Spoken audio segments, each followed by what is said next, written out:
Hello सभी को नमस्कार, सभी को गुड मॉर्निंग। आप सभी का डेस्टिनी कॉमर्स एकेडमी पर स्वागत है।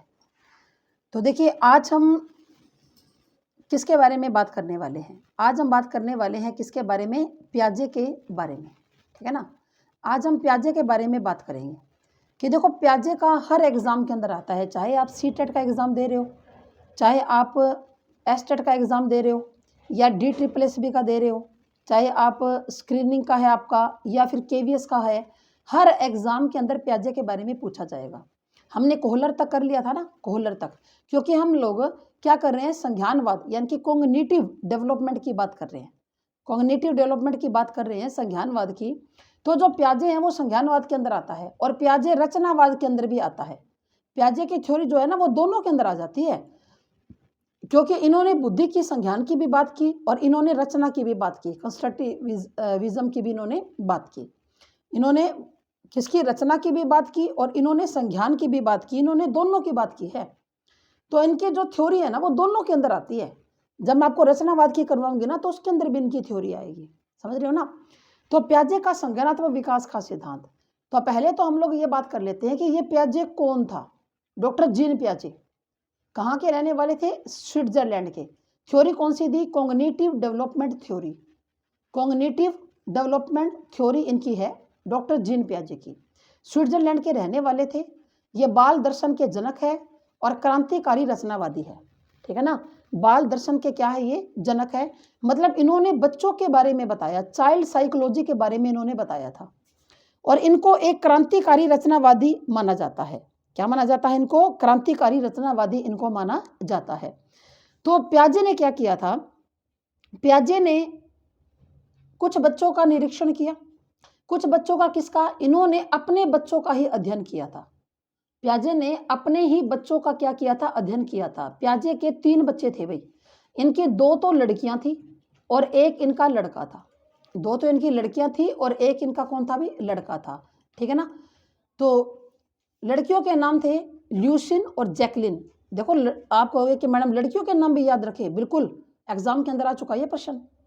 प्याजे की लड़कियों का क्या नाम थे? एक तो लड़की का नाम था ल्यूसिन। क्या नाम था भी? ल्यूसिन। और दूसरे का नाम था जैकलिन। और प्याजे का एक बेटा था जिसका नाम क्या था? लारेंट। पुत्र का क्या नाम था? पुत्र का नाम था लारेंट, ठीक है। तो इन्होंने अपने ही बच्चों पर अध्ययन किया था।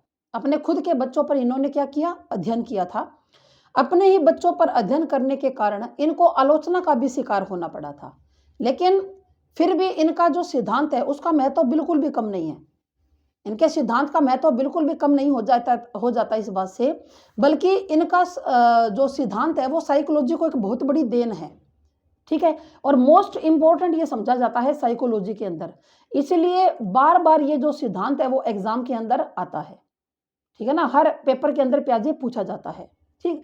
तो ये क्रांतिकारी रचनावादी थे अभी, और इन्होंने किस बात के लिए काम किया? इन्होंने बालकों के संज्ञानात्मक विकास के लिए काम किया था। बालकों के संज्ञानात्मक विकास के लिए इन्होंने क्या किया था? काम किया था, ठीक है। तो इनको क्या माना जाता है? बाल मनोविज्ञान का जनक भी कहा जाता है। प्याजे को बाल मनोविज्ञान का जनक भी कहा जाता है, father of child psychology. Father of child psychology यानी कि बाल मनोविज्ञान का इनको क्या कहा जाता है? जनक कहा जाता है, ठीक है। उसके बाद देखिए इनका मानना क्या है। इनका यह मानना है कि जैसे जैसे बच्चों में जैविक परिपक्वता आती है, बायोलॉजिकल मैच्योरेशन आती है, जैसे जैसे बच्चों के अंदर जैविक परिपक्वता आती है वैसे वैसे बच्चों के संज्ञानात्मक विकास होता है। मतलब जब एक बच्चा जन्म लेता है तो बच्चे के अंदर मतलब बुद्धि नहीं होती, क्योंकि इन्होंने फ्रांस के बीने के साथ मिलकर कई वर्षों तक काम किया था भाई। किसके साथ? बीने के साथ मिलकर इन्होंने कई वर्षों तक क्या किया था? काम किया था। तो इन्होंने ये निष्कर्ष निकाला, मतलब किसने? प्याजे ने, जब बीने के साथ मिलकर काम किया। अब बीने कौन था?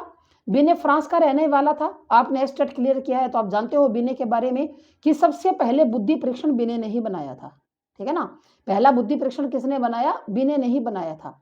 तो फ्रांस के बीने के साथ मिलकर कई वर्षों तक इन्होंने काम किया और ये निष्कर्ष निकाला कि बुद्धि जन्मजात नहीं होती, बुद्धि को वातावरण से अर्जित किया जाता है। ठीक है ना। जो बुद्धि होती है ना उसको वातावरण से क्या किया जाता है, अर्जित किया जाता है। ये जन्मजात नहीं होती बुद्धि। मतलब जैसे बोल देते हैं ना कि भगवान बुद्धि बांट रहा था तो तू कहाँ खड़ा था, अभी बुद्धि जन्मजात नहीं होती, इसको वातावरण से अर्जित किया जाता है, इसको एक्वायर किया जाता है वातावरण से। जैसे जैसे बच्चे की आयु बढ़ती है वैसे वैसे वो वातावरण से क्या सीखता है, नई नॉलेज लेता है, नई नॉलेज को ग्रहण करता है वैसे वैसे वातावरण के साथ, ठीक है ना, नई नॉलेज को वो ले रहा है। तो ये सब क्या है, मतलब ये संज्ञान के बारे में, बुद्धि के बारे में इन्होंने ये बात कही थी, ठीक है।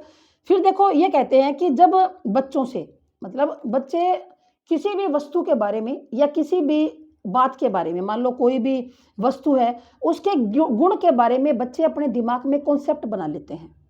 कोई भी वस्तु है उसका क्या गुण है, ठीक है ना, उसके लिए अपने दिमाग में क्या बना लेते हैं, एक कॉन्सेप्ट, अलग से कॉन्सेप्ट बना लेते हैं। क्योंकि देखो बच्चों का जो कॉन्सेप्ट है वो बड़ों के कॉन्सेप्ट से अलग होता है। बच्चे जो सोचते हैं ना वो बड़ों की सोच से भिन्न होता है।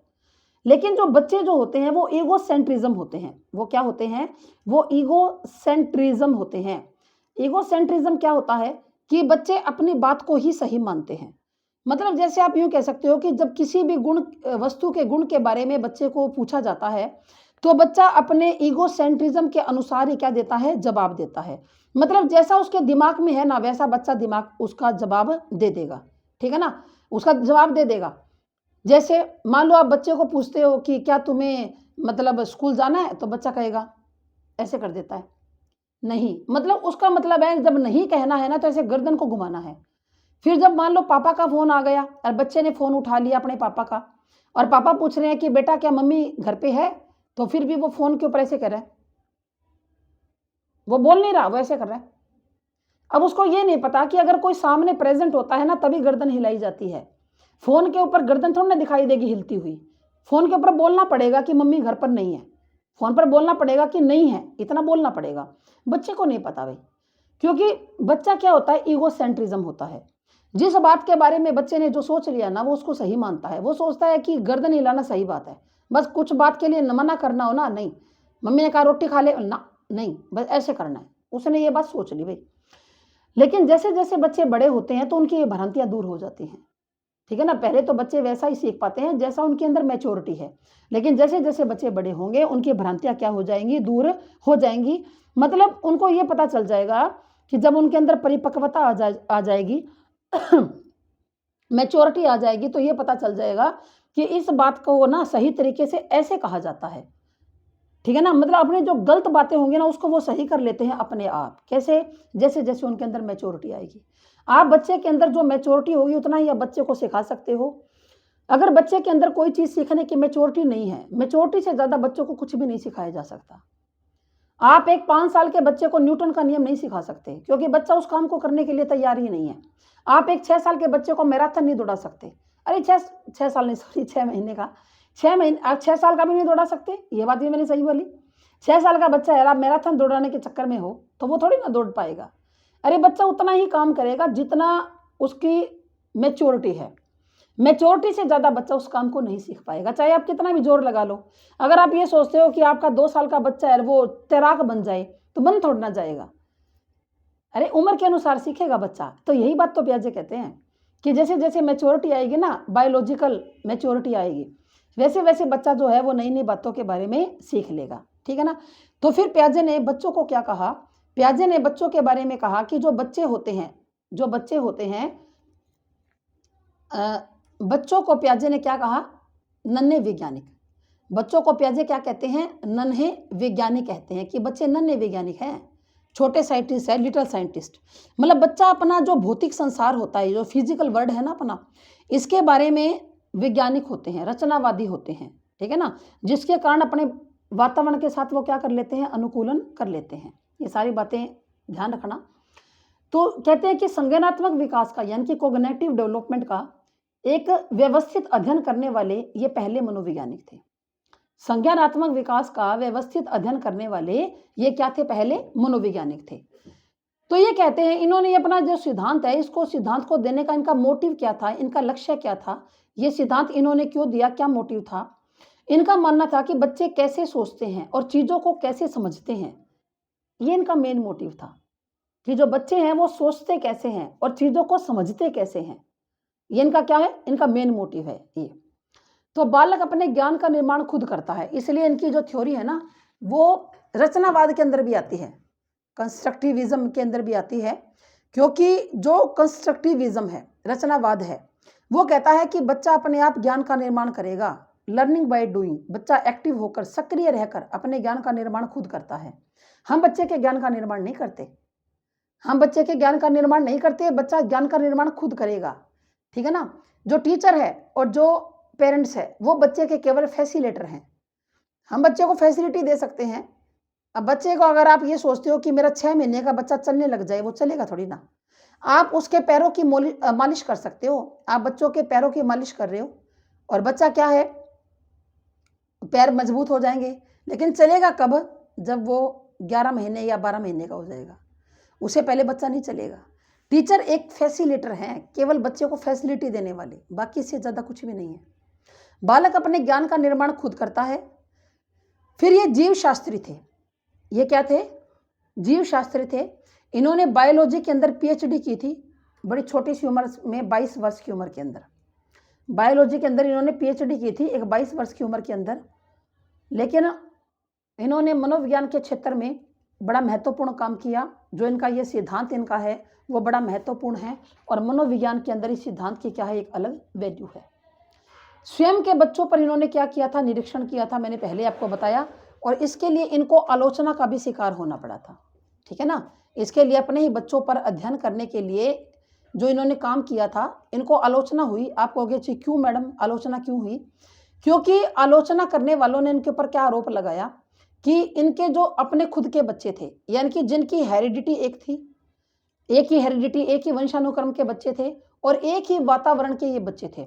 देखो भाई, हेरिडिटी और वातावरण से मुझे ध्यान आया कि आपके सिलेबस के अंदर ये डायरेक्ट गिवन नहीं है कि हेरिडिटी और वातावरण का जो कॉन्सेप्ट है आपके सिलेबस के अंदर आएगा, लेकिन ये उसमें से आ सकता है, आप पढ़ लेना इसको खुद से, क्योंकि आपके सिलेबस में नहीं दिया हुआ ये हेरिडिटी एनवायरनमेंट का। लेकिन आप जब स्क्रीनिंग के बच्चे हो तो आपने एस्टेट क्लियर किया है, और जब आपने एस्टेट किया है तो आपने हेरिडिटी और एनवायरनमेंट का टॉपिक जो है वो आपने पढ़ा हुआ है खूब। तो हेरिडिटी और एनवायरनमेंट का खुद से पढ़ लेना। और वैसे जो मैंने आपको ये शायद पीडीएफ आपको सारी भेज रखी है क्या, जो मैंने बनाई हुई है, अगर इसकी आपको सारी भेज रखी है तो इसके अंदर है, नहीं भेज रखी तो भेज देंगे, कोई बात नहीं।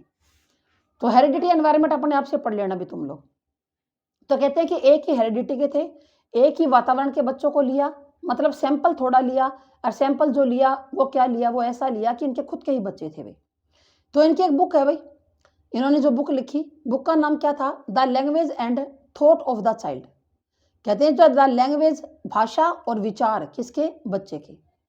विकासात्मक मनोविज्ञान का जनक भी कहा जाता है, चाइल्ड साइकोलॉजी का जन्म भी कहा जाता है इनको। विकासात्मक मनोविज्ञान का कैसे, कि जैसे जैसे बच्चा विकास करता है, जैसे जैसे बच्चा बड़ा होगा, बच्चा विकास करेगा, तो क्या होगा कि बच्चा बहुत सारी चीज़ों को सीख जाएगा, ठीक है ना। तो चाइल्ड साइकोलॉजी का, विकासात्मक मनोविज्ञान का इनको जनक कहा जाता है। इन्होंने बालक को क्या कहा, नन्हे विज्ञानी कहा था। इन्होंने बालक को क्या कहा था, नन्हे विज्ञानी कहा था, ठीक है। अब हम बात करते हैं कि पियाजे ने कुछ सोपान बताए थे, पियाजे ने कुछ सोपान बताए थे। कुछ सोपान क्या होता है, जैसे स्टेप्स आप कह सकते हो, कि संज्ञानात्मक विकास के कुछ सोपान बताए और कुछ अवस्थाएं बताई। अवस्थाएं कितनी बताई इन्होंने, संज्ञानात्मक विकास की 4 अवस्थाओं का वर्णन किया। कौन कौन सी भाई, इन्होंने बताई कि मैं आपको आगे बताऊंगी कि संवेदी गामक है, संवेदी गामक यानी कि जो सेंसरी मोटर स्टेज के बारे में बताएंगे। ये जो है प्री जो है मूर्त संक्रियात्मक काल, हाँ ठीक है। तो इनके बारे में 4 स्टेजेस इनकी आगे आगे आ जाएंगे। एक तो है जी भाई, इनके जो स्टेज का नाम है, पहली स्टेज इनकी कौन सी है, पहली है सेंसरी मोटर स्टेज, ये है जी, ठीक है जी, सेंसरी मोटर स्टेज। ये तो 4 स्टेज हैं भाई। दूसरी है प्री ऑपरेशनल स्टेज, दूसरी है प्री ऑपरेशनल स्टेज, ये दूसरी है। और तीसरी इनकी स्टेज है कॉन्क्रीट, तीसरी कौन सी है, कॉन्क्रीट ऑपरेशनल स्टेज। और चौथी है इनकी फॉर्मल ऑपरेशनल स्टेज। तो 4 इन्होंने स्टेज बताई थी, ठीक है। फिर देखो इन्होंने सोपान बताए थे, कुछ सोपान कितने बताए इन्होंने, 7 सोपान बताए थे, किसके, संज्ञानात्मक विकास के, कि बच्चा जो है इन सोपान को धीरे धीरे पार करता हुआ आगे बढ़ता है। तो ये 4 सोपान है इनके संज्ञानात्मक विकास के। और कौन कौन से है, चलो जी देखते हैं। पहला है अनुकूलन। पहला इनका कौन सा है भाई, अनुकूलन। ये अनुकूलन क्या होता है, अनुकूलन का मतलब होता है, अनुकूलन हम कहते हैं एडजस्टमेंट को। अनुकूलन हम किसको कहते हैं भाई, एडजस्टमेंट को कहते हैं, एडजस्टमेंट। ठीक है, तो प्याजे क्या कहता है कि भाई बच्चे ज्ञान का निर्माण करते हैं, वो सक्रिय क्या है, वो नन्हे वैज्ञानिक है। ठीक है ना, मतलब बच्चा जो है ना, बच्चे अपनी दुनिया के अंदर अनेक बातों का अन्वेषण खोज करते हैं और ये अपने ज्ञान का निर्माण क्या करते हैं, खुद ही करते हैं। तो पहला इनका जो है, पहला जो इनका स्टेप्स है वो अनुकूलन है। और अनुकूलन को आप एडजस्टमेंट भी कह सकते हो या इसको अडेप्टेशन भी बोलते हैं, या इसको क्या बोलते हैं, एडेप्टेशन भी बोलते हैं, एडेप्टेशन। तो अनुकूलन क्या होता है, एडेप्टेशन क्या होता है, पहले तो इसकी बात करते हैं, इनकी बात करेंगे जी बाद में, इनकी बात करेंगे बाद में, पहले एडेप्टेशन देख लो क्या होता है। प्याजे कहता है कि बालक के अंदर अपने वातावरण के साथ समायोजन करने की शक्ति जन्मजात होती है। वातावरण के साथ समायोजन बच्चा जन्म से ही कर लेता है।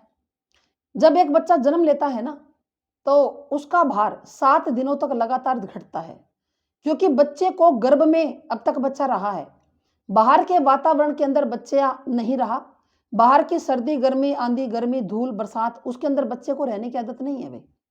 बाहर या तो बहुत ज्यादा गर्मी होगी या बहुत ज्यादा सर्दी होगी या जैसा भी मौसम होगा, गर्भ के वातावरण में और बाहर के वातावरण के अंदर अंतर है, और इस अंतर के कारण बच्चा एकदम वातावरण से अनुकूलन नहीं कर पाता। 7 दिन तक लगातार बच्चे का वजन घटता है। 7 दिन के बाद बच्चे को अनुकूलन करना 7 दिन तक आ जाता है। उसके बाद बच्चे का जो वजन है वो दोबारा बढ़ना स्टार्ट हो जाता है। दोबारा बढ़ना क्या हो जाता है, स्टार्ट हो जाता है। तो ये क्या है, ये अनुकूलन है, एडेप्टेशन है। ठीक है ना, समझ में आएगा ना, मतलब वातावरण के साथ अपने आप को ढालना अनुकरण है, सीधी बात है भाई। जब भी आपके सामने कोई समस्या आती है तो आपकी जितनी भी मानसिक शक्तियां हैं ना, सारी इकट्ठी होकर काम करती है। जितनी भी आपकी मानसिक पावर है, मेंटल पावर है, इकट्ठी होकर काम करती है और समस्या का समाधान कर लेती है।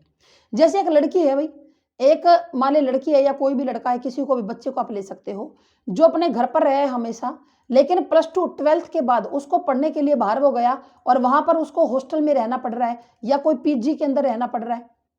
ठीक है ना, तो वहां के वातावरण के साथ एडजस्टमेंट करने में बच्चे को शुरुआत में दिक्कत आएगी, लेकिन वो एडजस्ट कर लेगा, क्योंकि अनुकूलन करने की शक्ति हमारे अंदर जन्मजात होती है। एक लड़की है जो अपने मायके के अंदर रहती है और तरीके से, उसकी शादी हो गई, ससुराल जो इन-लॉज की फैमिली है उनके तरीके, तौर तरीके कुछ अलग हैं, लेकिन वहां पर जाकर वो सारा कुछ धीरे धीरे सीख लेती है, क्योंकि अनुकूलन है भाई, अनुकूलन है। अनुकूलन करने की शक्ति इंसान के अंदर जन्म से है, ये नहीं कि बाद में आती है, जन्म से अनुकूलन करना आता है। वातावरण के अनुसार जब हम अपने आप को ढाल लेते हैं तो वो अडेप्टेशन है। ठीक है ना, और बच्चों के अंदर तो ये जन्मजात होता है, पैदा होता ही बच्चा वातावरण के साथ ढलना शुरू हो जाता है। फिर प्याजे ने क्या कहा कि अनुकूलन जो होता है वो 2 प्रकार का होता है, एक तो आत्मसातकरण और एक होता है समंजन। आत्मसातकरण को आप बोलते हो एसिमाइलेशन और समंजन को बोलते हो एकोमोडेशन। ठीक है ना, आत्मसातकरण क्या होता है, एसिमाइलेशन, और समंजन होता है एकोमोडेशन। तो ये जो आत्मसातकरण क्या है, एसिमाइलेशन क्या है, एसिमाइलेशन बोलते हैं वे पूर्व ज्ञान को नए ज्ञान से जोड़ना। एसिमाइलेशन किसको बोलते हैं कि, रुको भाई, हाँ, यहां पर क्या करेंगे कि आत्मसातकरण क्या है कि पूर्व ज्ञान को नए ज्ञान से जोड़ना। ये मैं आपको ना जो प्याजे का करवा रही हूँ ये बहुत बढ़िया तरीके से करवाऊंगी, चाहे इसमें मेरे को टाइम ज्यादा लगे। यहां से प्रश्न पक्का मिलेगा आपको, आएगा यहां से प्रश्न। पूर्व ज्ञान को नए ज्ञान से जोड़ना, ये क्या है, ये आत्मसातकरण है। पहले वाले ज्ञान के साथ आप एक नया ज्ञान ऐड कर रहे हो, मतलब दूसरे शब्दों में हम नए ज्ञान का अर्जन करते हैं, यही आत्मसातकरण है।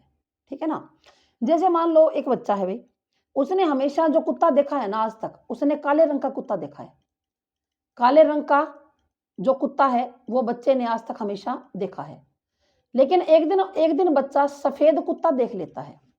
एक दिन बच्चा सफेद कुत्ता देख लेता है, वो कहता है कि भाई ये क्या है, पूछता है ये क्या है, तो उसकी मम्मी बताती है कि भाई बेटा ये भी कुत्ता ही है। कहते नहीं भाई, कुत्ते तो इस रंग के नहीं होते मम्मी, कुत्ता तो ब्लैक कलर का होता है, मैंने तो हमेशा जो भी कुत्ता देखा है ब्लैक ही कलर का देखा है। तो ये अलग कलर का कुत्ता कहाँ से आ गया, मतलब ये कोई कुत्ता थोड़ी ना है, कुत्ता तो जो होता है ना हमेशा क्या होता है, काले रंग का ही होता है, ठीक है ना, मतलब। लेकिन उसकी मम्मी बताती है कि बेटा कुत्ता केवल काले रंग का नहीं होता, कुत्ता सफेद रंग का भी होता है, कभी कुत्ता भूरे रंग का, ब्राउन कलर का भी होता है, कुत्ता दोनों रंग और भी रंगों का होता है, ऐसी बात नहीं है। तो फिर वह मतलब बच्चा अपने पूर्व ज्ञान के अंदर एक नया ज्ञान जोड़ देता है। पूर्व ज्ञान क्या था, कुत्ता काले रंग का है। अब नया ज्ञान क्या जोड़ दिया, कुत्ता सफेद रंग का भी होता है। तो यहां पर काला रंग तो पूर्व ज्ञान हो गया, काला रंग तो क्या हो गया, पूर्व ज्ञान हो गया। और जो सफेद रंग है वो क्या हो गया, नया ज्ञान हो गया। समझ में आया ना, पूर्व ज्ञान को नए ज्ञान के साथ जोड़ते हैं हम लोग, तो वो क्या होता है, आत्मसात करना है। समंजन क्या होता है, एकोमोडेशन क्या होता है भाई, समंजन, या आप इसको समायोजन भी बोल सकते हो, आप इसको समायोजन भी बोल सकते हो। ये एकोमोडेशन होता है, ये क्या होता है, एकोमोडेशन। जब बच्चा अपने पुराने स्कीमा में, स्कीमा क्या होता है, ज्ञान यानी कि बुद्धि, जब बच्चा अपने पुराने ज्ञान में परिवर्तन करना शुरू कर देता है, जब उसके अंदर चेंज करना शुरू कर देता है, तो वो समायोजन है। क्या है वो, समायोजन है। क्योंकि बच्चे की स्कीमा में तो क्या सूचना है कि सभी चार टांगों वाले पशु कुत्ते ही होते हैं, लेकिन जब वह बिल्ली को देखकर यह अनुमान लगा लेता है कि चार टांगे होते हुए भी वह कुत्ते से न्यारी है, और अपने स्कीमा में बिल्ली की सूचना को क्या कर लेता है, आत्मसात कर लेता है, मतलब पुराने स्कीमा में परिवर्तन करता है। अब आप कहोगे मैडम आत्मसातकरण और समंजन के अंदर फर्क क्या है। यहां पर बच्चा नया ज्ञान ले रहा है, यहां पर बच्चा नया ज्ञान ले रहा है, तो ये क्या है, ये आत्मसातकरण। यहां पर नए ज्ञान को आत्मसात कर चुका है। ये आत्मसात क्या होता है, ये आत्मसात क्या होता है कि नए ज्ञान को उसने कैसे आत्मसात कर लिया। आत्मसात क्या होता है, आत्मसात का मतलब होता है कि अपने अंदर उसको समा लेना, अपने अंदर उसको समा लेना, समायोजन कर लेना, एकोमोडेशन कर लेना। जब पुराने ज्ञान के अंदर नया ज्ञान जोड़ दिया और वो समझ जाएगा कि अच्छा ये बात है कि कुत्ते कई रंगों के होते हैं, कुत्ता केवल काले रंग का नहीं होता। जब वो अपने स्कीमा के अंदर परिवर्तन कर लेता है, पहले तो हम लोग नया ज्ञान लेते हैं फिर परिवर्तन करते हैं ना। जैसे हम लोग मान लो किसी काम को, मान लो आप कपड़े धो रहे हो, आपके कपड़े धोने का तरीका कुछ अलग ही, आप मशीन के अंदर जो कपड़े धोते हो ना, अलग ही तरीका आपके कपड़े धोने का, है ना। लेकिन आप जब अपने किसी रिश्तेदार के घर जाते हो तो वहां पर जो कपड़े धो रही है ना, मतलब कोई भी रिश्तेदार हो सकता है आपका, तो वो बड़े अच्छे तरीके से कपड़े धो रही है, उससे मैल बहुत अच्छी तरह निकल रहा है, मतलब कुछ अलग सा तरीका है उसका कपड़े धोने का, वो मैल बहुत अच्छी तरह निकाल रही है। तो आपको क्या हो गया, आपने पहले तो उसको देखा, नया ज्ञान ले रहा है, आपने ले लिया नया ज्ञान, अच्छा ऐसे धो रही है, फिर उसके बाद आप उसको अपने अंदर संभाल लेते हो, अच्छा ठीक है आगे से मैं भी ऐसे धोऊंगी, तो बढ़िया तरीका है, अच्छा तरीका है भाई। तो ये समंजन होता है, यानी कि जब पुराने स्कीमा में परिवर्तन करता है, पुराने स्कीमा के अंदर परिवर्तन। बच्चे ने हमेशा कुत्ता ही देखा है जिसकी चार टांगे होती हैं, अब उसने बिल्ली देख ली, वो तो ये सोचता है कि जिसकी चार टांगे हैं ना वो सारे कुत्ते ही होते हैं, लेकिन उसने बिल्ली देख ली, उसकी भी चार टांगे हैं, फिर वो ये समझ जाता है कि चार टांगों वाले सारे कुत्ते नहीं, बिल्ली भी चार टांगों की होती है। तो उसने क्या कर लिया, परिवर्तन कर लिया ना उस स्कीमा के अंदर। तो स्कीमा का मतलब क्या होता है, ज्ञान, नॉलेज, बुद्धि। तो बच्चा अपने स्कीमा में क्या करता है, परिवर्तन कर लेता है। उसके बाद देखो अगली है कंजर्वेशन। कंजर्वेशन का मतलब क्या होता है, संरक्षण। कंजर्वेशन का मतलब क्या होता है, संरक्षण। अच्छा एक बात उसके अंदर बतानी रह गई कि इसके अंदर एक साम्य धारण भी होता है भाई, जो अनुकूलन वाला टॉपिक है ना, इसके अंदर एक साम्य धारण भी होता है। साम्य धारण आप किसको बोलते हो, इक्विलिब्रेशन।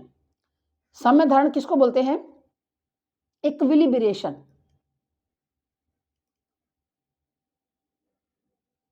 एक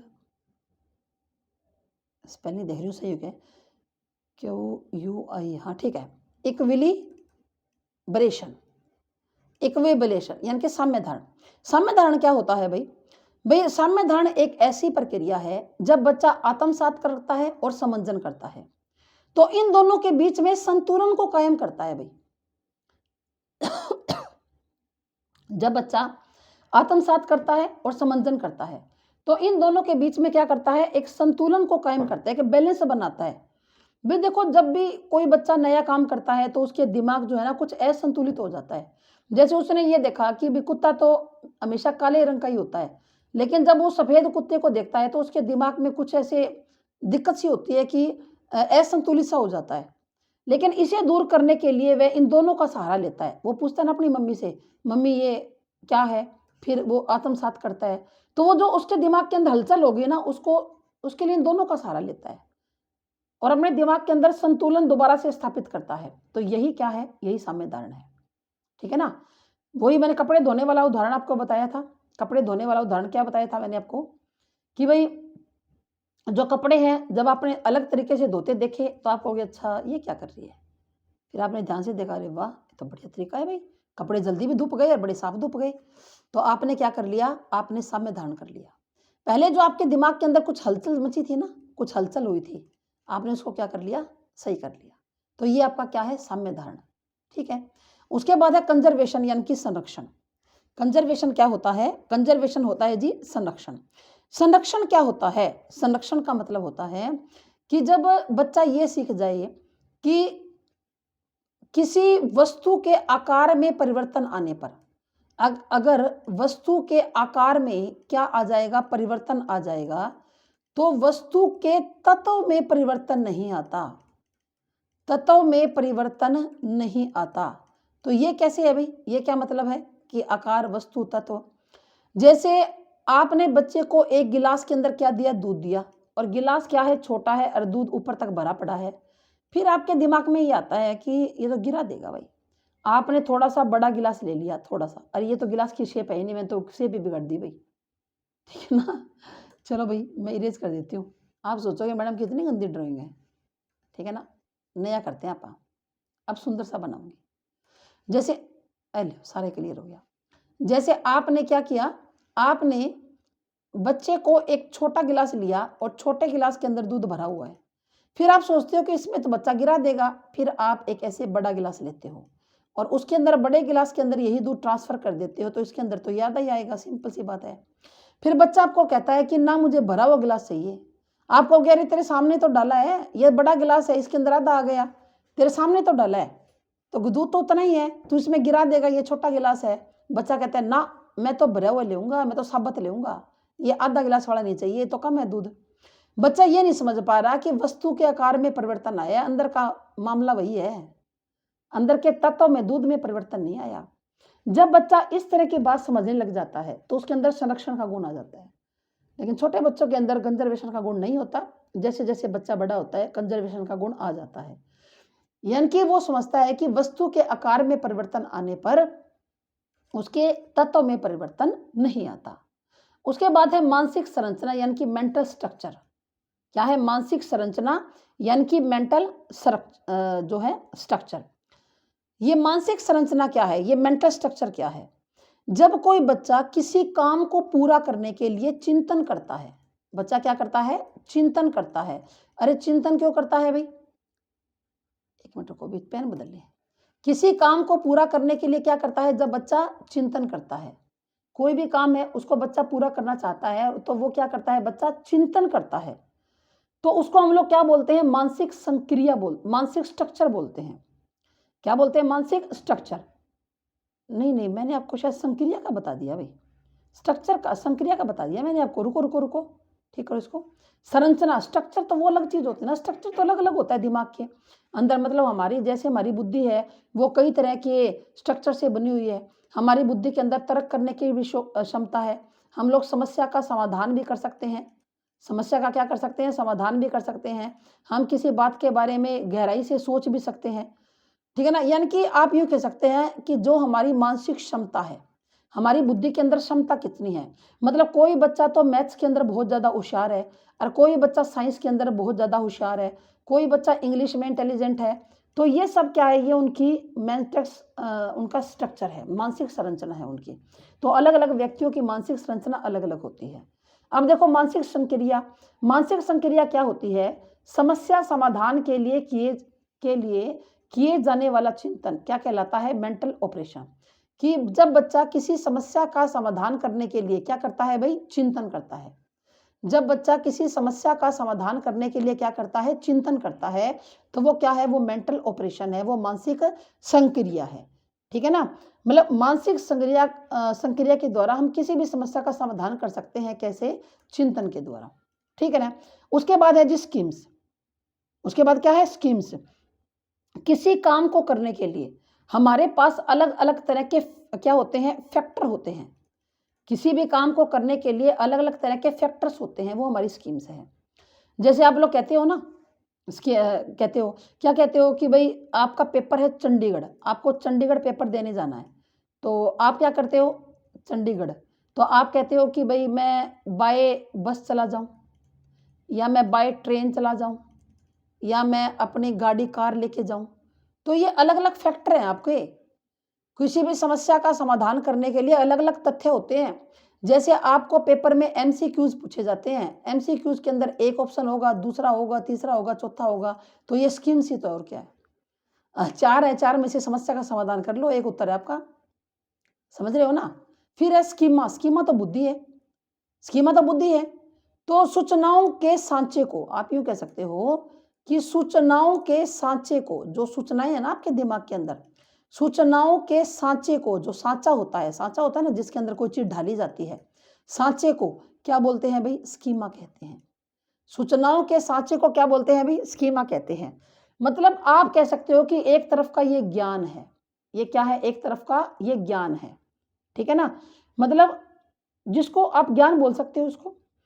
तो पियाजे कहता है कि कोई भी वस्तु है, व्यक्ति है या परिस्थिति है, उसको उसके साथ जब हम व्यवहार करते हैं तो हमारा खुद का एक ढंग होता है, तरीका होता है, वो ही स्कीमा है। जैसे बच्चा है, सुबह उठ गया, सुबह उठने के बाद उसके स्कीमा के अंदर फिट है कि पहले वो बाथरूम में जाएगा, ठीक है ना? फ्रेश होगा, ब्रश करेगा उसके बाद, फिर वो तौलिया लेकर नहाने के लिए जाएगा, फिर आकर दूध पिएगा, कोई एक आधा कुछ रोटी वगैरह खाएगा और उसके बाद अपने बैग को उठाकर क्या चला जाएगा? स्कूल में चला जाएगा। तो ये चीज़ अपने आप होती है, ज्ञान है उसको इन चीज़ों का। अब हर रोज़ थोड़ी ना बच्चों को आप बताओगे कि भी तू अब बाथरूम में जा, अब तू ब्रश कर ले, अब तू बैग उठा। अगर आप हर रोज़ बच्चे को ये बता रहे हो तो फिर ये तो फिर सही नहीं है ना, साइकोलॉजी के हिसाब से ये तो बात ठीक ही नहीं है कि बच्चे के अंदर स्कीमा होनी चाहिए, ज्ञान होना चाहिए कि उसको क्या करना है। आप स्कूल के अंदर जाते हो तो आपको पता है कि पहले क्या होती है, पहले प्रेयर होती है। आप स्कूल के अंदर एंटर करते हो तो ज़्यादातर बच्चे क्या करते हैं, जो स्कूल की गेट होता है ना, स्कूल का गेट, उसको ऐसे मतलब प्रणाम करते हैं, ऐसे करते हैं, ऐसे जैसे हम करते हैं ना, देवी देवता की मूर्ति है, ऐसे करते हैं। तो वो उसको पता है, वो रोज़ ही करता है ऑटोमेटिकली। जब वो स्कूल के गेट पर पहुँच जाएगा ना, तो वो ऐसे ही करेगा। उसके बाद वो प्रेयर के अंदर आएगा बैग रखकर, फिर उसके बाद क्लासों में लाइन बनाकर जाएगा, फिर उसकी पहला पीरियड जो है वो सब कुछ ऑटोमेटिकली हो रहा है क्योंकि ज्ञान है, स्कीम है, ऐसा करना है, ऐसा वो करेगा। ठीक है ना? आप कहते हो क्या मैडम स्कूल के दहलीज पर कोई ऐसा करता है? बिल्कुल करता है। बहुत से बच्चे करते हैं, मैं पहले स्कूल में पढ़ाती थी ना, तो बहुत से बच्चे क्या करते हैं, स्कूल में आते हैं ना, पहले स्कूल की दहलीज को ऐसे जैसे अपनी भाषा में कहते हैं ना भई चुचकारना, वैसे करते हैं वो लोग, बहुत सारे बच्चे। मेरी खुद की बेटी है, 10th क्लास में पढ़ती है, तो वो जब से छोटी थी ना तब से ऐसा कर रही है। और जब भी वो स्कूल के अंदर जाती है ना, अब 10वीं क्लास के अंदर कई बार मैं उसको छोड़ के आती हूँ, तो जाते ही पहले गेट के ऐसे यूँ करिए, मतलब ये विद्या का मंदिर है। 10th क्लास में हो गई, अब डेली ऐसे करते हैं। उसने कभी एक सिंगल डे भी नहीं छोड़ा, उसने कभी करना आज तक, 10वीं क्लास के अंदर हो गई। मतलब जब वो थोड़ी समझने लगी ना, दूसरी तीसरी में होगी तो ऐसा करने लगी थी। और अब 10 साल 10वीं क्लास में अब भी लगातार कर रही है। कि एक स्कूल के प्रति एक इज्जत है, ठीक है ना? बहुत सारे बच्चों के मन के अंदर ऐसा ही होता है, जब मैं स्कूल में पढ़ाती थी बहुत बच्चे करते थे। तो ये स्कीमा क्या है? ये चीज़ों की समझ है, ताकि हम चीज़ों को देखकर उन्हें पहचान सकें। एक समझ होती है, आप उसको स्कूल को देखते ही पहचान जाएँगे बच्चे कि अब इसके अंदर जाना है, ये हमें काम करने हैं। अगला कौन-सा है अभी? विकेंद्रीकरण यानी कि डिसेंटरिंग। अगला है विकेंद्रीकरण यानी कि डिसेंटरिंग। ये डिसेंटरिंग क्या होता है भई? किसी वस्तु या स्थिति के एक से अधिक पहलुओं को समझना। कोई भी वस्तु है, कोई भी स्थिति है, आप उसके एक से ज़्यादा पहलुओं को समझ रहे हो। उसको विचार करने में क्या हो आप सक्षम हो, एक से ज़्यादा पहलुओं के। तो वो क्या होती है अभी? वो डिसेंटरिंग होती है। वो क्या होती है? डिसेंटरिंग होती है। समझ में आया? कि आप किसी काम को कर रहे हो, आपके सामने कोई वस्तु है, आप एक से ज़्यादा पहलुओं पर विचार करने में आप क्या हो? सक्षम हो। तो वो क्या है? डिसेंटरिंग। ठीक है ना? जिसको क्या बोलते हैं? विकेंद्रीकरण बोलते हैं भई। मतलब सारी पहलुओं पर आप विचार कर सकते हो। ठीक है? कंप्लीट बात। तो इसके हमने अब 4 सत्र हमारे रह गई, 4 स्टेजेज़ रह गई, उनके बारे में हम नेक्स्ट क्लास में बात करेंगे। मेरे ख्याल से आपको बहुत अच्छी तरह समझ में आ गया होगा। नहीं समझ में आया तो दोबारा वीडियो को देख लेना। ठीक है? Thank you. धन्यवाद। ठीक है ना? समझ में आया ना डिसेंटरिंग का? मेरे को लगता है कि डिसेंटरिंग का शायद आपको ना समझ में आए, एक बार फिर से बताती हूँ। क्लास ऑफ करने से केस पहले कि जब बच्चा किसी वस्तु की एक विशेष विशेषता के बारे में ना सोचकर अलग अलग पार्ट्स के बारे में सोचने लग जाए।